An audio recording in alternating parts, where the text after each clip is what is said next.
everyone. Welcome to The Breakdown. I'm Diane Macedo.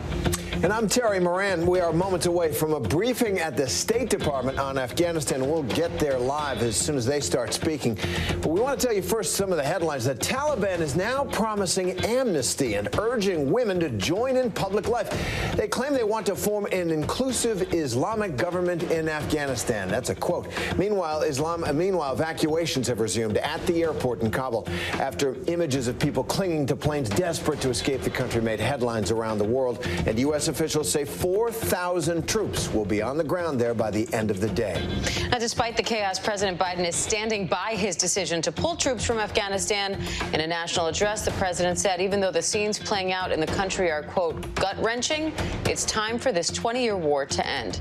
Now let's bring in ABC's Stephanie Ramos, senior Pentagon reporter Louis Martinez, and senior foreign correspondent Ian Pannell, who's live in Kabul for more on this. Ian, what's it like in Kabul today? I mean, it's kind of every day there's a slow return to life in terms of traffic on the roads. Things are getting busier. Shops are starting to reopen. But there's still this pervasive sense of doubt and fear about exactly what this Taliban government is going to mean. We had the very first Taliban press conference in 20 years today. Zabihullah Mujahid, he's someone who anyone who follows Afghanistan probably sees on Twitter. He has over 300,000 followers there. He's the person that we speak to on a regular basis to get quotes from the Taliban or responses to things. There was always some doubt about whether actually it was an individual person or just a collection of people who spoke on behalf of the Taliban.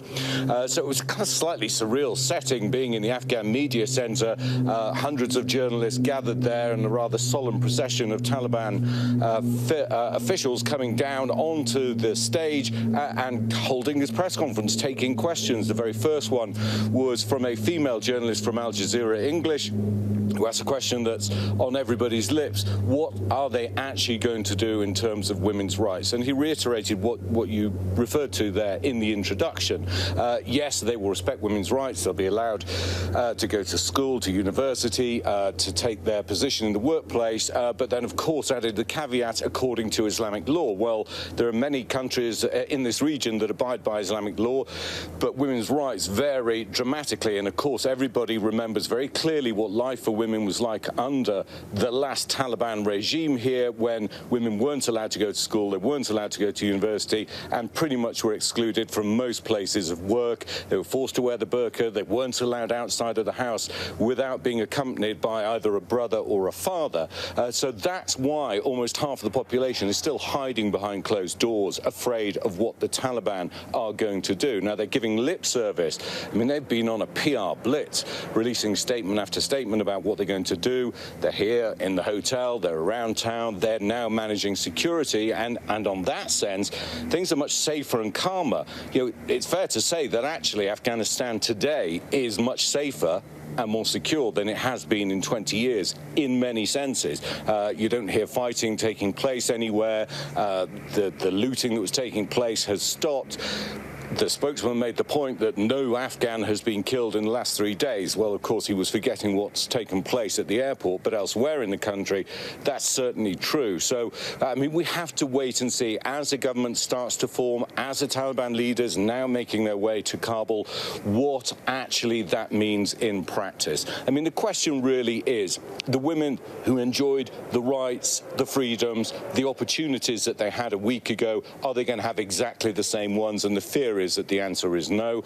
We just don't know at the moment, but they're certainly giving lip service, going out of their way to try and reassure minority communities, trying to reassure women, trying to reassure foreigners that everything is going to be okay. They're certainly sending the message that they're open for business. They don't want the isolated, backward country that they presided over 20 years ago. Well, that's a good sign. But as Ian points out, the uncertainty, the dread is part of the problem here. And right now we are going to go to the State Department, where they will have a briefing on these issues. To accelerating flights for SIDs and other vulnerable Afghans as quickly as possible. The safety and security of U.S. government employees and U.S. citizens overseas is our top priority as well. The Department of Defense has secured Hamid Karzai International Airport so that military and commercial flights can resume. Our staff on the ground is communicating with American citizens in Kabul who are not at the airport with instructions on when and how to get there. We have communicated to the first tranche of American citizens who have requested evacuation assistance. Our team is working hand in glove with military colleagues to help load planes safely and securely and as fast as possible.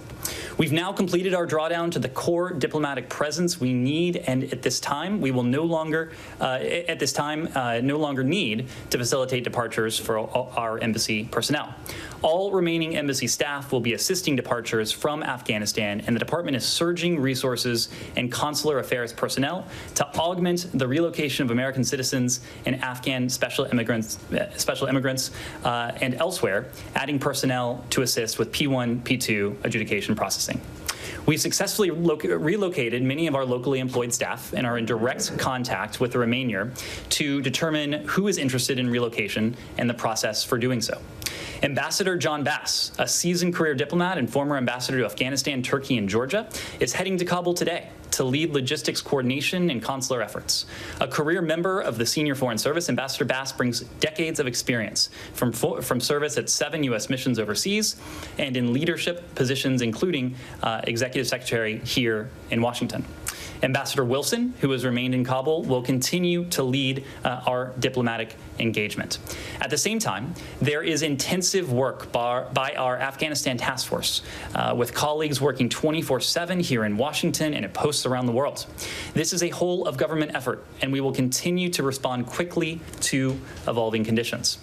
Secretary Blinken has been in constant contact with his foreign counterparts. Just today, he spoke with Qatari Deputy Prime Minister and Minister of Foreign Affairs, Mohammed Abdurrahman Al Thani, and Kuwaiti Foreign Minister Sheikh Ahmed Nasser Al Mohammed Al Sabah, thanking them for assistance in facilitating the transit of U.S. citizens and Embassy Kabul personnel through Doha and Kuwait City. He has also continued to be in close and regular contact with the President and the broader national security and foreign policy team.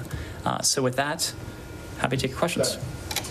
Just extremely briefly on Ambassador Bass. What exactly, he's going to oversee the evacuation? So this is, in addition to every... And if that's what it is, that why didn't he go, several days ago or last week? So this is a massive logistical undertaking.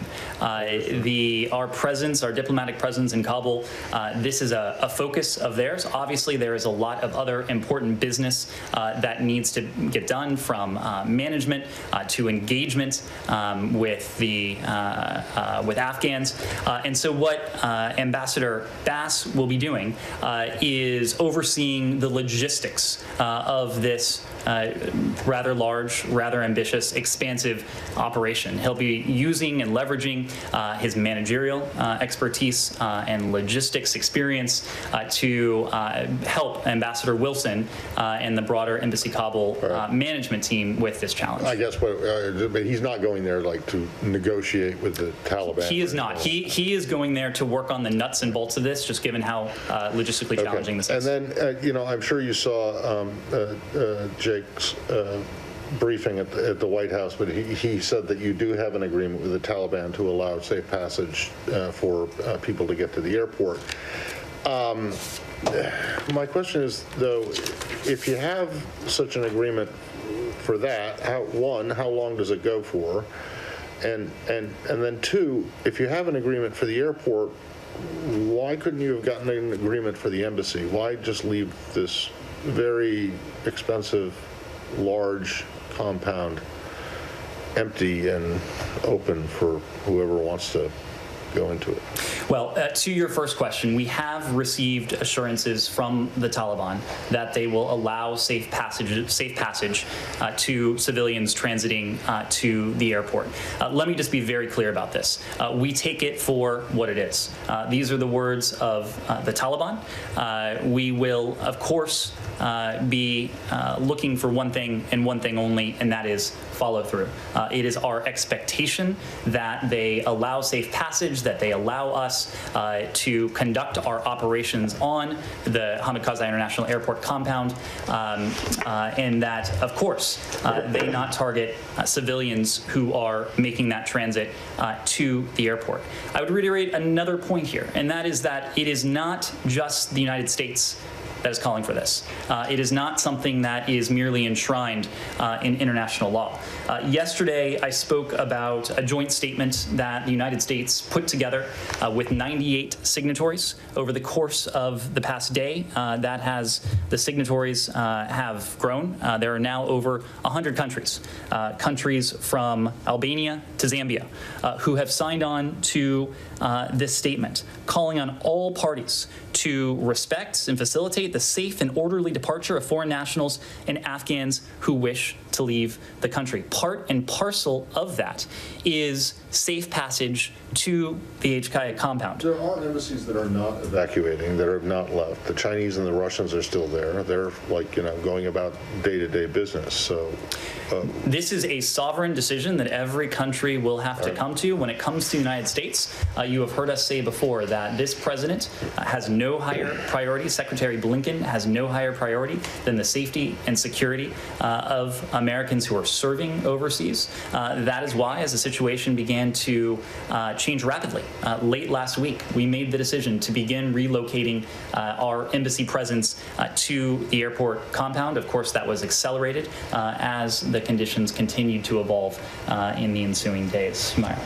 Ned, can I get some meaty reaction from you on Taliban press conference? I'm sure you've seen they've made a number of assurances, and the world obviously takes it with a pinch of salt.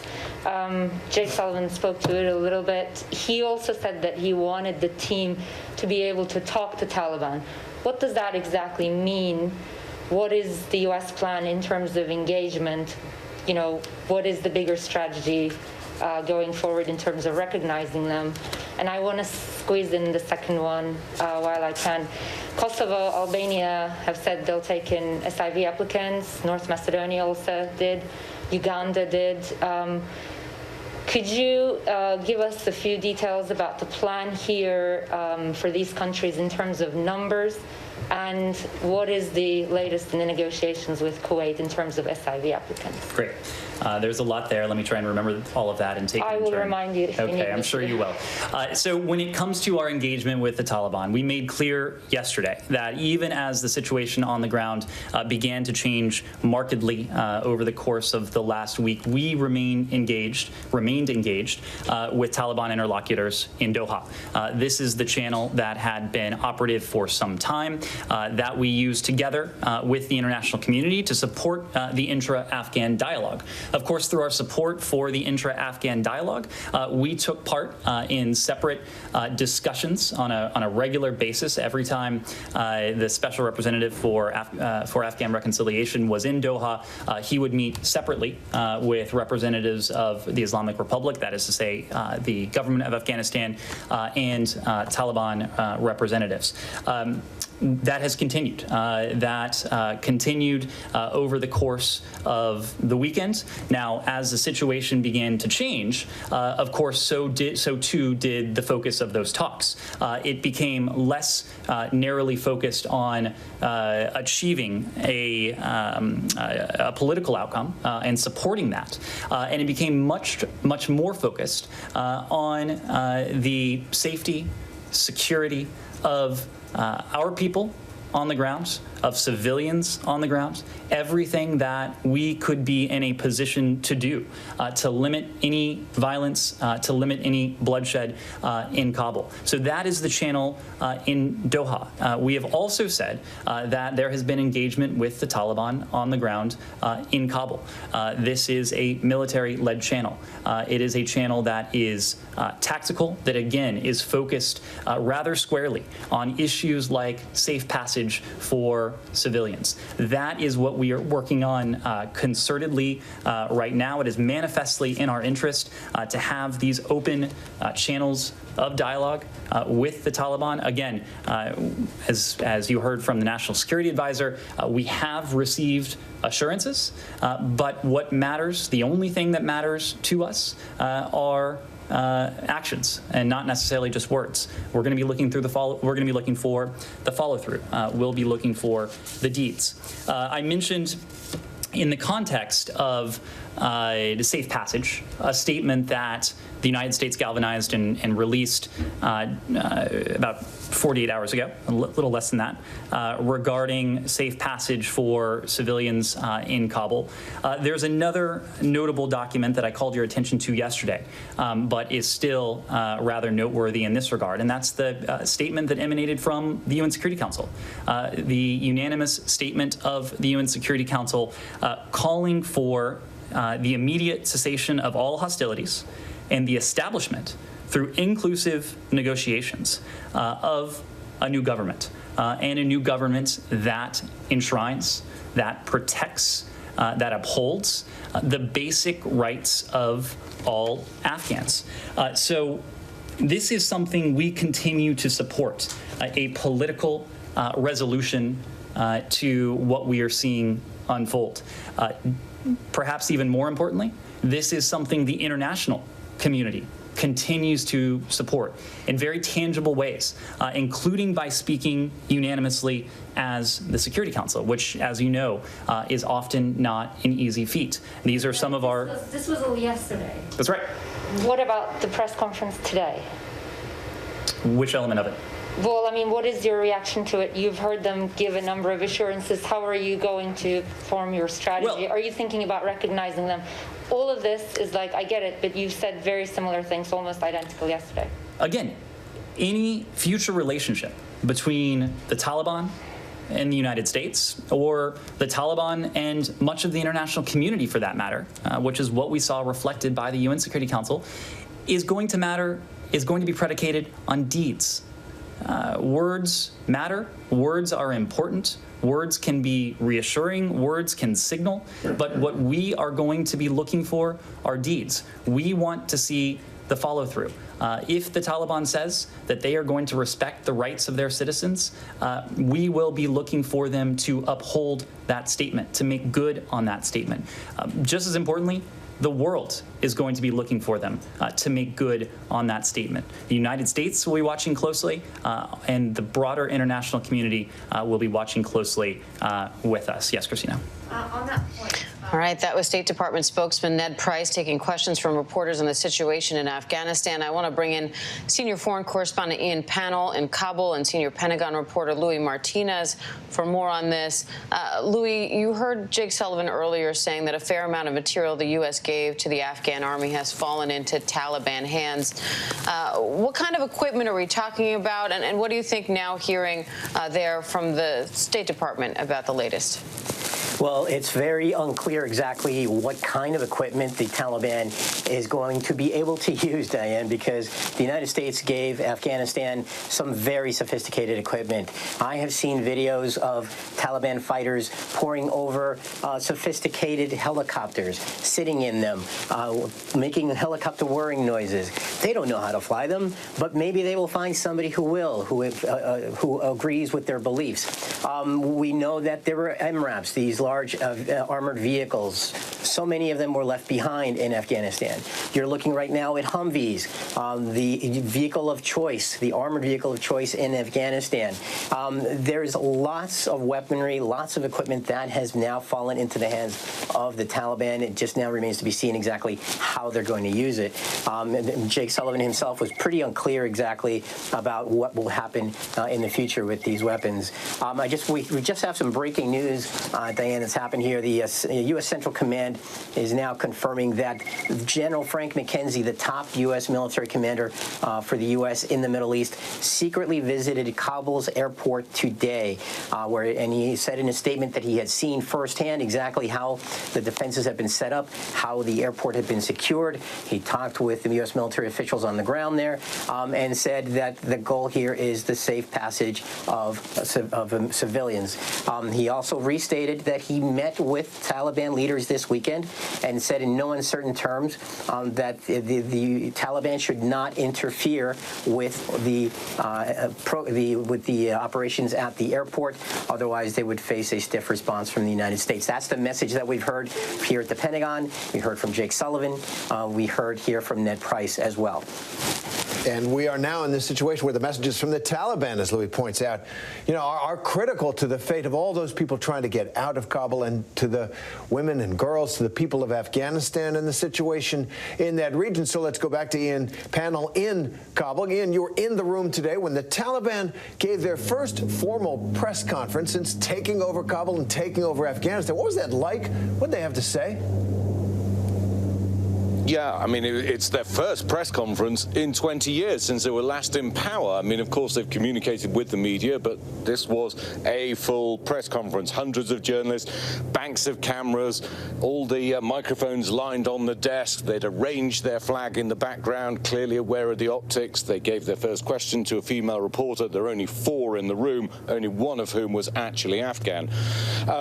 It was a surreal moment, but it shows that, yes, they are in charge, but they're also reaching at the moment. They didn't expect to be in this position quite so quickly, and they're struggling. They're trying to find their way in terms of establishing security in town, taking over government institutions, and they're going to have to deal with some of the boring stuff of government, of making the electricity work, making the water work, making the roads function, all of the dull stuff, healthcare, things that matter to people on a daily basis. They're now responsible for. On one level, it's easier to fight an insurgency and throw bricks in from the outside than actually to have to run a government. Just picking up on a couple of points there from Louis. I mean, I certainly saw yesterday the Taliban driving around town in a Humvee, obviously a US-made Humvee that was given to the Afghan military. Again, slightly bizarre spectacle seeing these turban Taliban fighters, normally just very lightly armed with old Kalashnikovs, wearing plastic sandals, but here they are with some high-tech kit. The other thing is, I think it's slightly red herring to say we keep warning the Taliban, don't attack the airport. And yeah, I mean, the Taliban haven't suggested that they would attack the airport. All their messaging is that they're going to allow the Americans to conduct their operations peacefully. They've taken over the civilian side of the airport. The head of the Taliban sort of airport authority was here at where we're staying this morning, and he was saying, look, he's reached out to the Americans. He hasn't heard anything in reply. We now know and believe that throughout today they have communicated with each other, because actually that's the best way of managing the extraction of all these people. Crucially, we've been in touch with one SIV applicant. He worked as a translator for U.S. Special Forces. It was someone that one of our colleagues had stayed in touch with because he knew one of the Green Berets who had fought in Afghanistan. He stayed in touch with his translator. He just sent us a video of the crowd gathered outside the North Gate to the airport. They're unable to even get past the gate. He said 90% of the people there aren't SIV applicants. They're just people desperate to get out of the country. He just sent us a voice message, desperate voice message, saying the Taliban just came along and started firing in the air to try and disperse the crowd.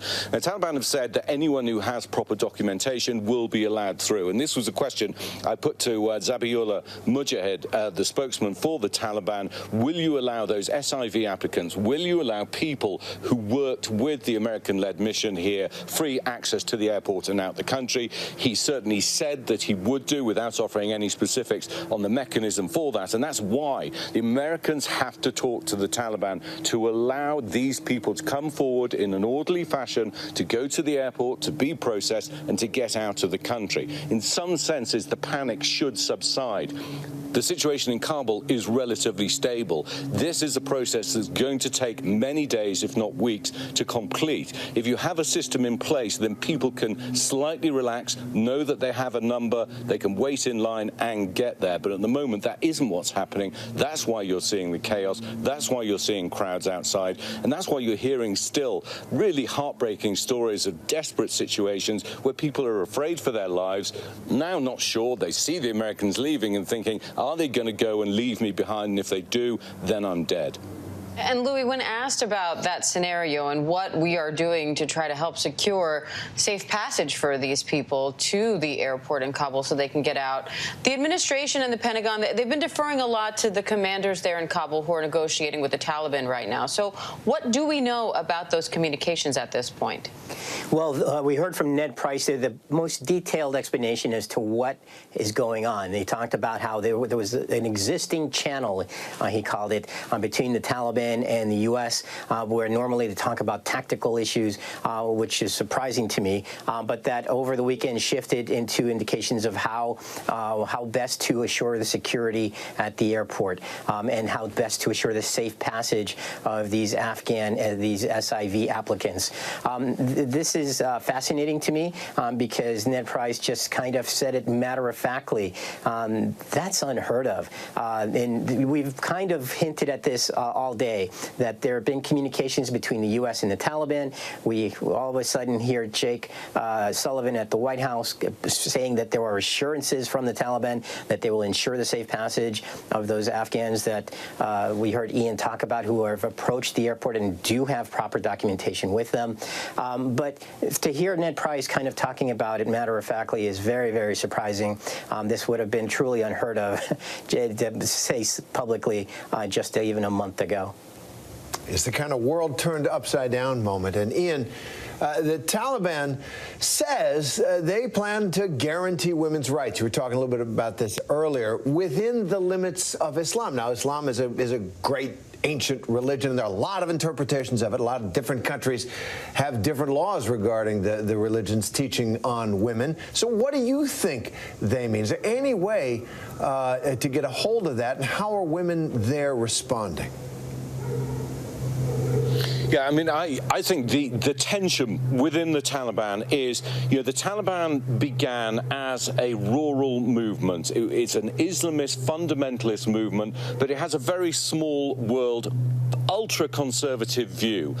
Yes, it's kind of ideological, but it's more theological. They don't see themselves as a political party. They've never had a platform, a manifesto, or any of those things. They don't really want to run candidates in elections. That's not really what they're about. They're about trying to enforce a system of Islam, which is why they talk about themselves as an emirate rather than a government. So that is the backdrop. They have very conservative views, especially when it comes to women.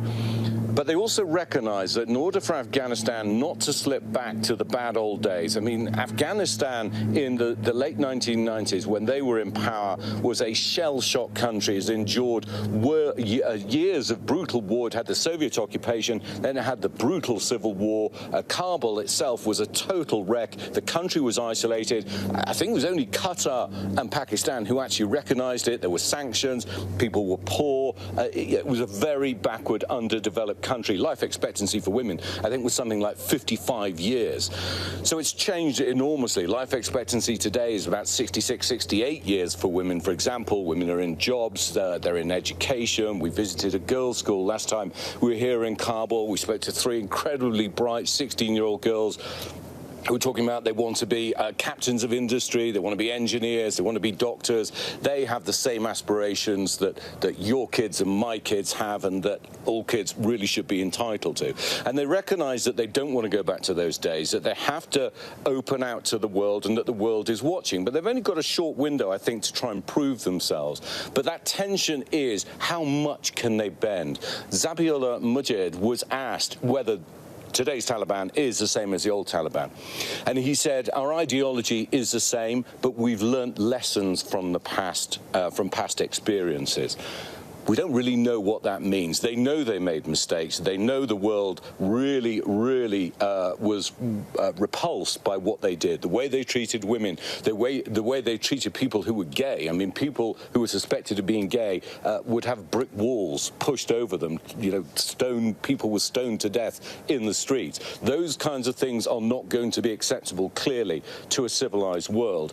And they know they've got to change. The question is, how far can they bend without the tensions within the community, within the Taliban community, breaking out into hostilities, because it is not just a uniform faction. So they're struggling to find a way forward. They're certainly making all the right noises that they're going to protect rights, protect women's rights, allow them to go back to school, to education, to university.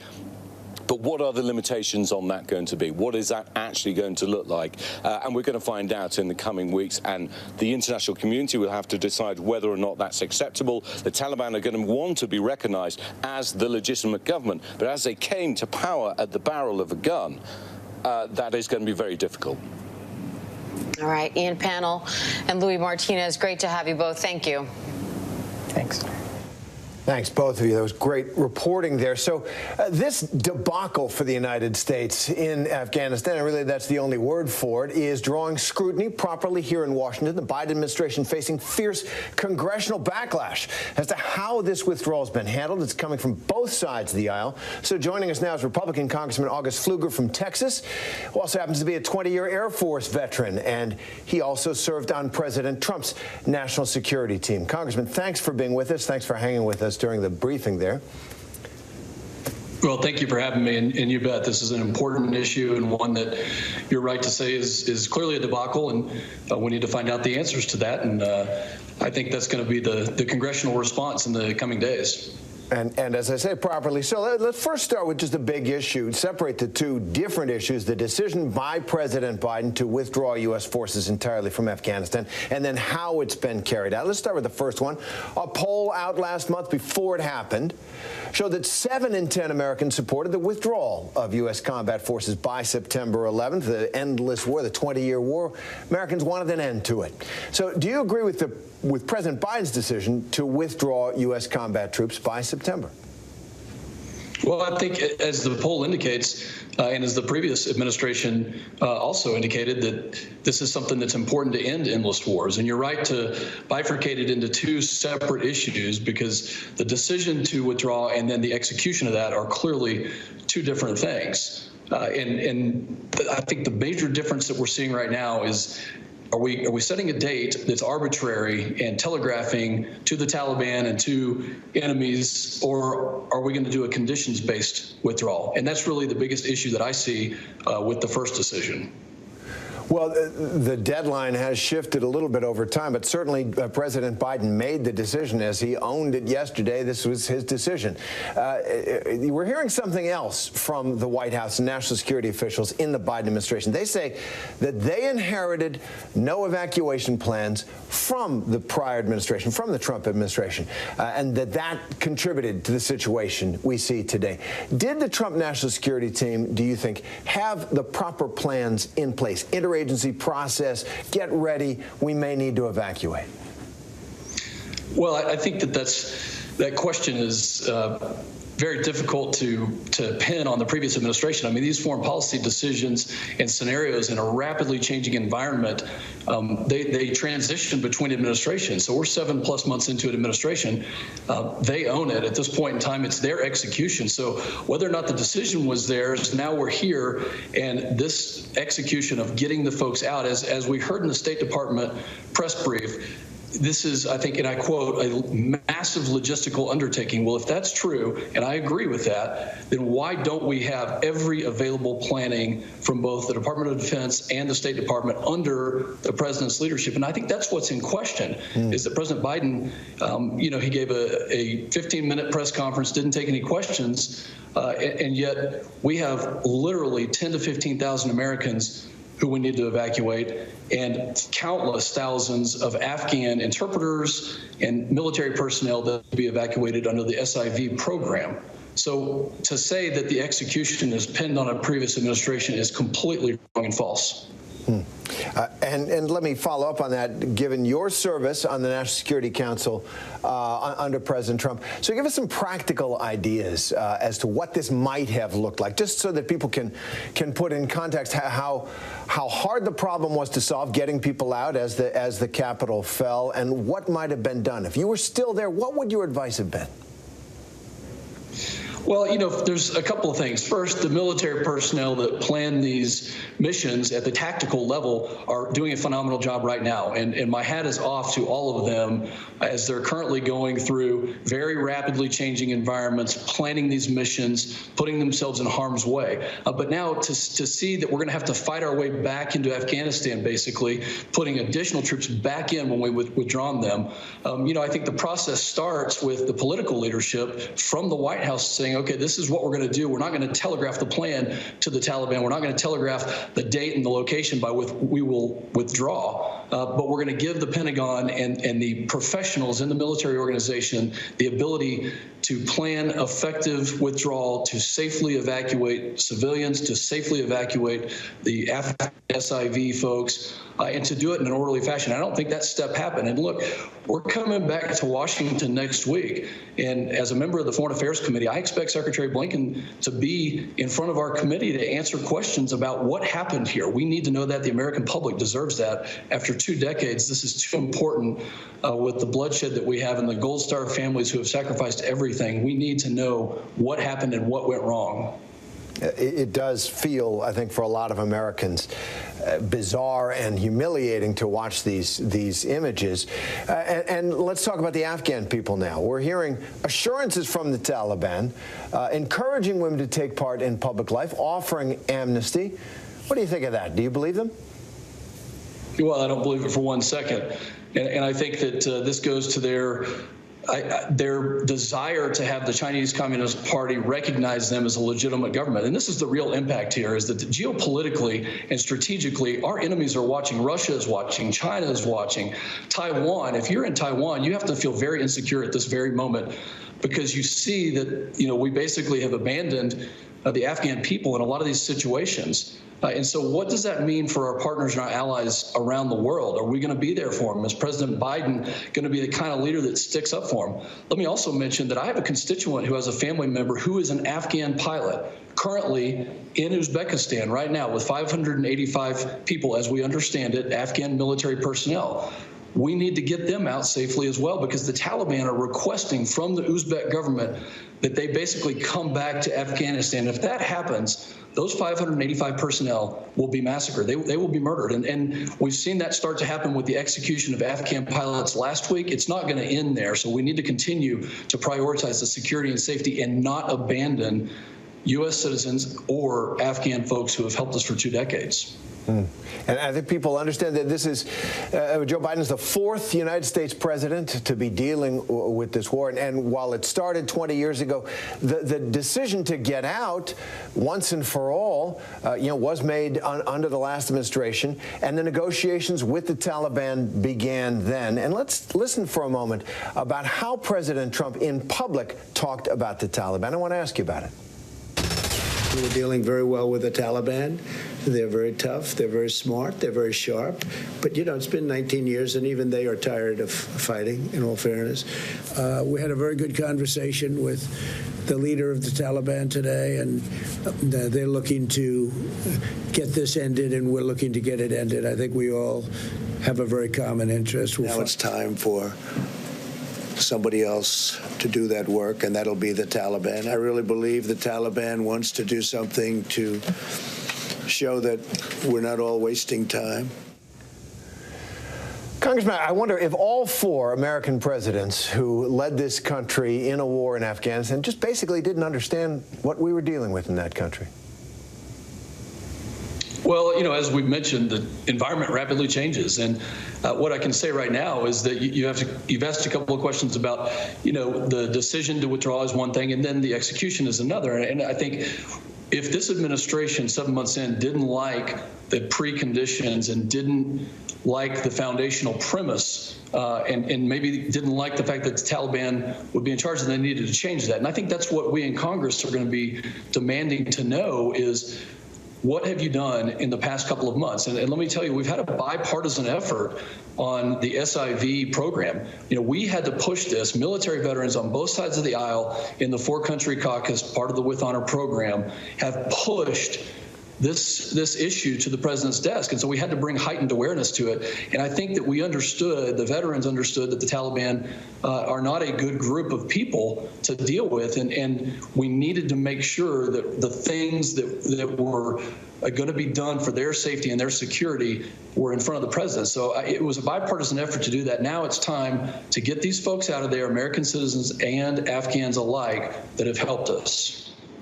Well, let's talk about one other aspect of this disaster, and that is the utter collapse of the Afghan National Army. Rot through with corruption, and people just evaporated in the face of the Taliban advance. And I'll draw on your military experience here.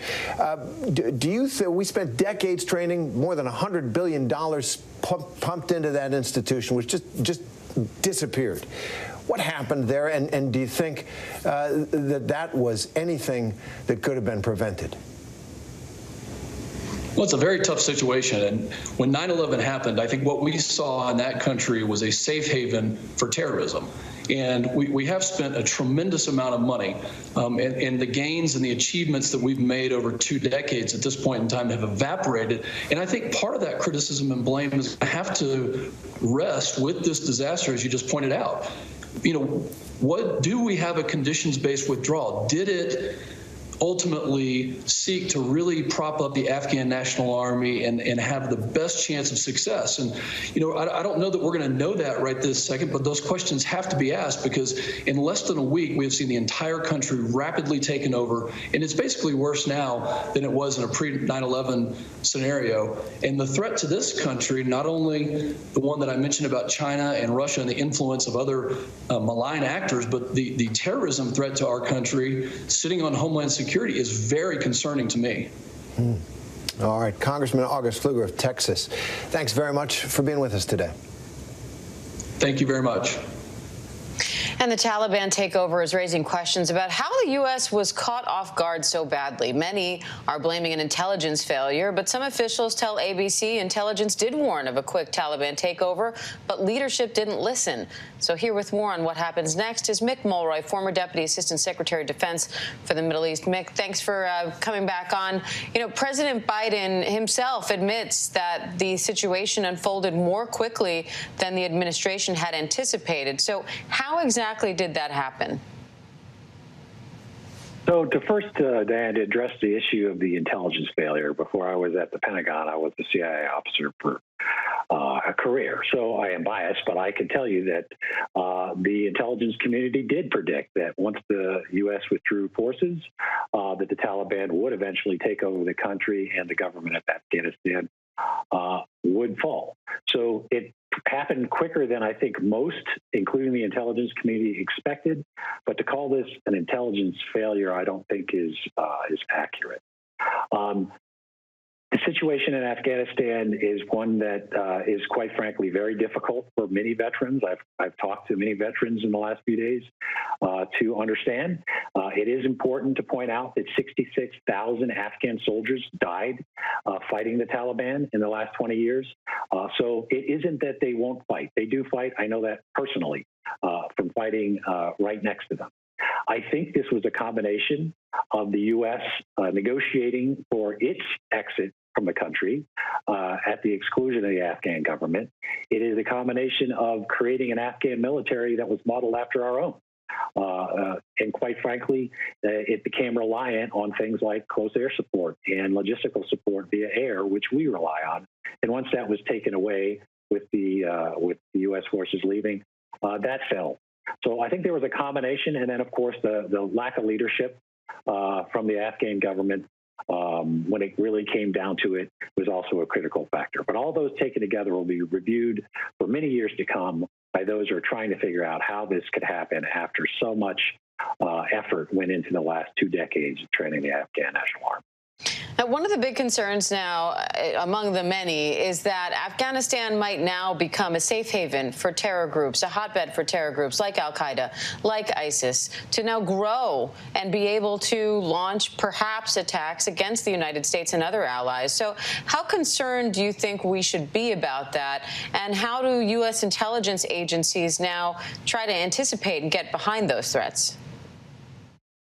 So I do think we should be concerned. Our strategic objectives in going into Afghanistan in the first place was to remove the Taliban because they had hosted a terrorist organization that attacked us on September 11th. Those terrorist organizations are still in Afghanistan. You have Al-Qaeda, and now you have ISIS. They have been fighting alongside the Taliban in much of their efforts to take back the country. There are jihadists, there are reports of jihadists all over the world trying to get back to Afghanistan right now to celebrate what they would consider significant victory for their whole ideology. So I do think it's a big threat. And to your point on the intelligence collection, you're going to hear a lot of discussions on over the horizon, and we can do this from other countries, whether it be Kuwait or Qatar. Yes, we can fly planes there, but the problem is it doesn't help to have a plane overhead to drop ordnance on a target where you don't know what it is or where it is. So it does rely on human intelligence, which was through the networks we had developed on the ground for many, many years. That's all gone. We're not going to have any U.S. presence there. The Afghans that we did rely on to help us collect information are no longer in the government. Most of them are, running for their lives right now. So we are going to have a serious degradation of our ability to collect information, intelligence that we need to really even know what the threat picture is in Afghanistan, and to be able to then act on that with the military or other, efforts to actually mitigate it. But the intelligence picture itself will become much more murky now that we are essentially leaving the country completely. All right, former Deputy Assistant Secretary of Defense for the Middle East, Mick Mulroy. We appreciate your time, Mick. Thank you. Thank you. Coming up, federal health officials are expected to recommend booster shots for all vaccinated Americans 8 months after their initial vaccination. We'll have the latest on the booster shot rollout as hospitals struggle to keep up with climbing COVID cases. Plus, rescue workers in Haiti are again scrambling to try to get to survivors after a tropical depression hit overnight in the aftermath of that massive earthquake. We'll have the latest on the search and rescue mission when we return.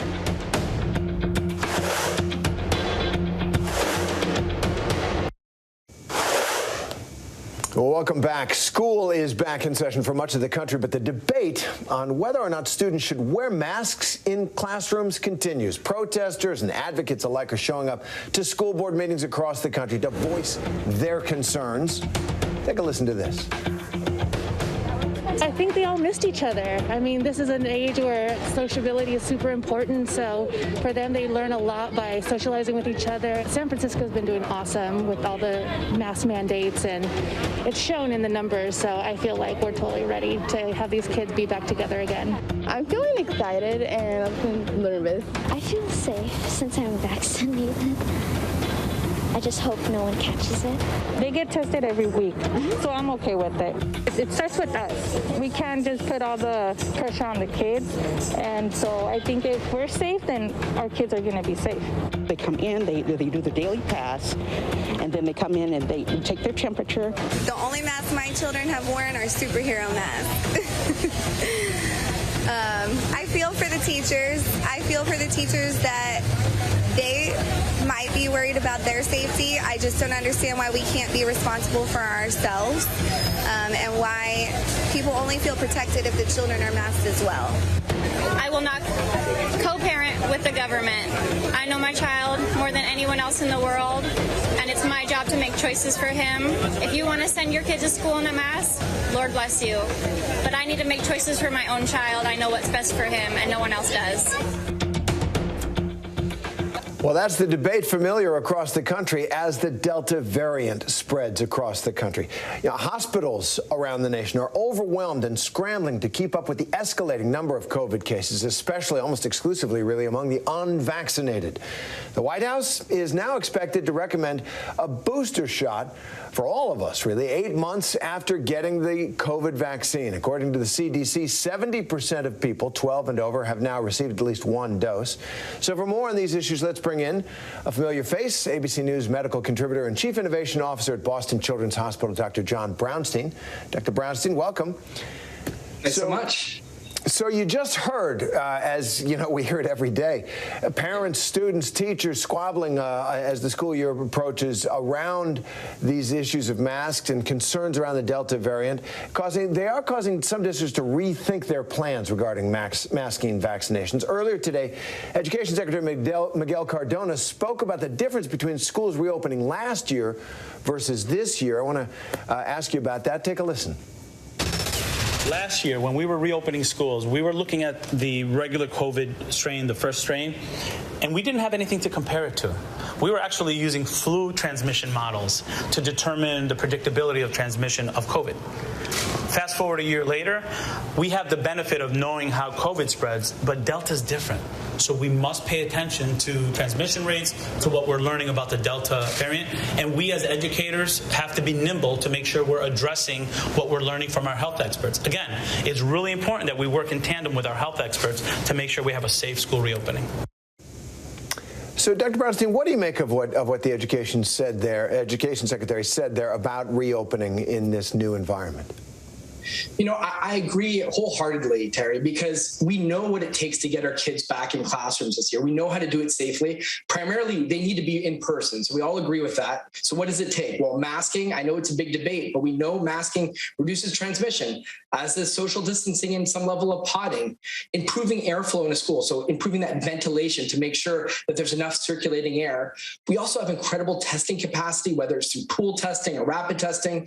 And then we also have a vaccine. We did not have those last year. We can give those to our adults in schools as well as kids 12 and over. So we know what we need to do this year. We can keep our kids despite the Delta variant emerging. It's just going to, not necessarily be a normal year, but we sort of know that already. And essentially parents, teachers, everyone just has to be flexible because we don't know exactly what the fall will bring. But as long as we have these tools, we can make sure we give our kids what they deserve.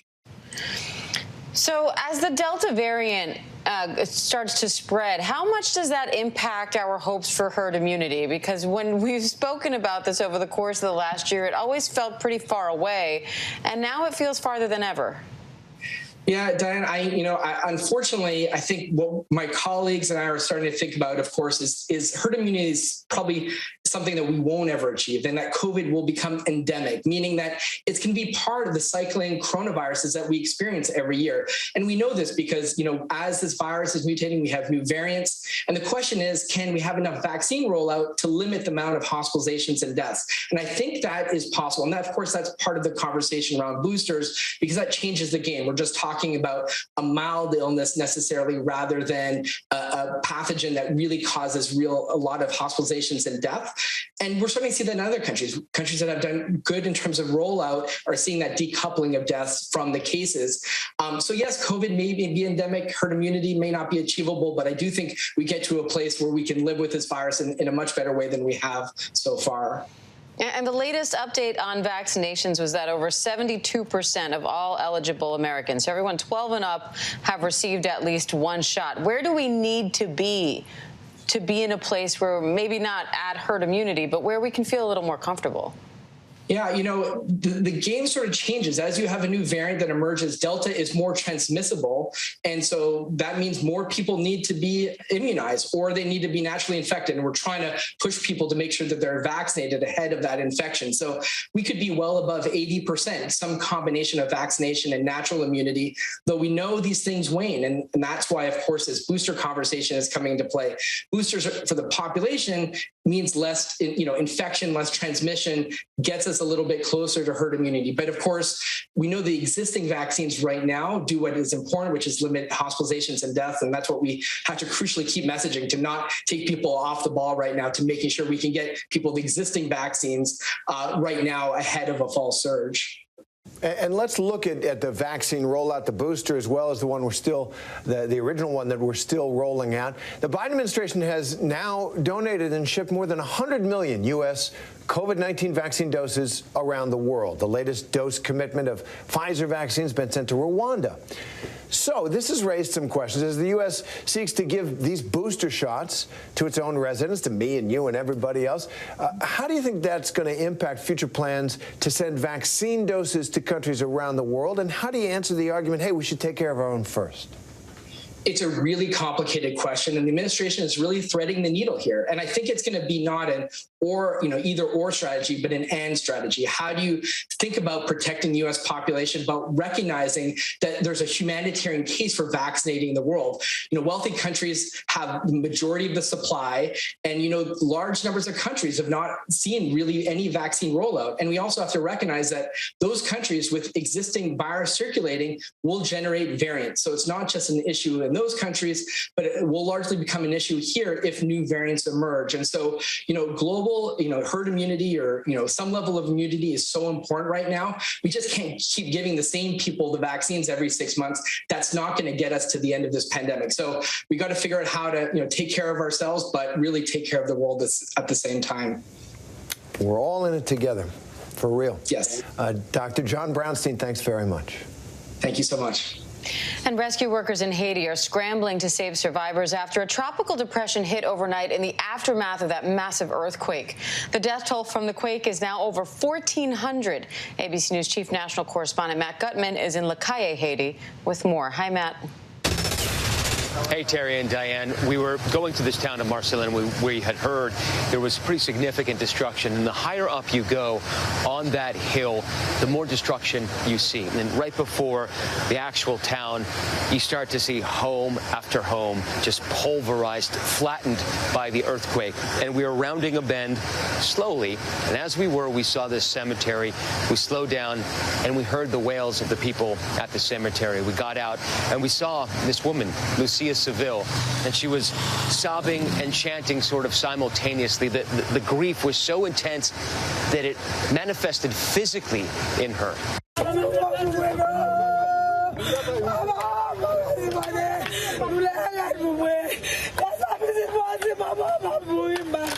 She told us that she had just buried her 18-year-old daughter, and the ditch diggers were right there. The grave diggers just finishing up their work. Her other daughter came, also disconsolate. She told us that she also lost a granddaughter in the earthquake. 2 other children were in a hospital in Port-au-Prince, gravely wounded.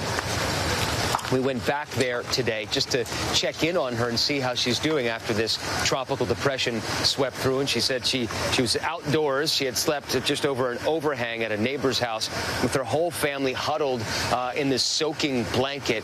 And she said they were up all night. Obviously, there was a pretty powerful storm and went right over this area. She had not been able to sleep, and she doesn't know what she's going to do next. Her phone, her documents, everything remains in the house. And in many ways, that tells the story of Haiti right now. Tens of thousands of people sleeping outdoors, both because they've lost homes and because they're afraid to sleep inside. They are so traumatized by the aftershocks and that major earthquake itself. One last note, what has been most striking is the lack of aid, the lack of assistance, national, local, state-level assistance here. Pretty much doesn't exist. Some NGOs are starting to trickle in, but I would say 95% of the people we've seen have not been touched in any way by any help from the outside. Terry, Diane. Heartbreaking, Matt Gutman. Thank you for that, Matt. And that does it for the breakdown today. Thank you for joining us. I'm Diane Macedo. And I'm Terry Moran. We'll see you back here at 3 p.m. Eastern tomorrow. Have a good day.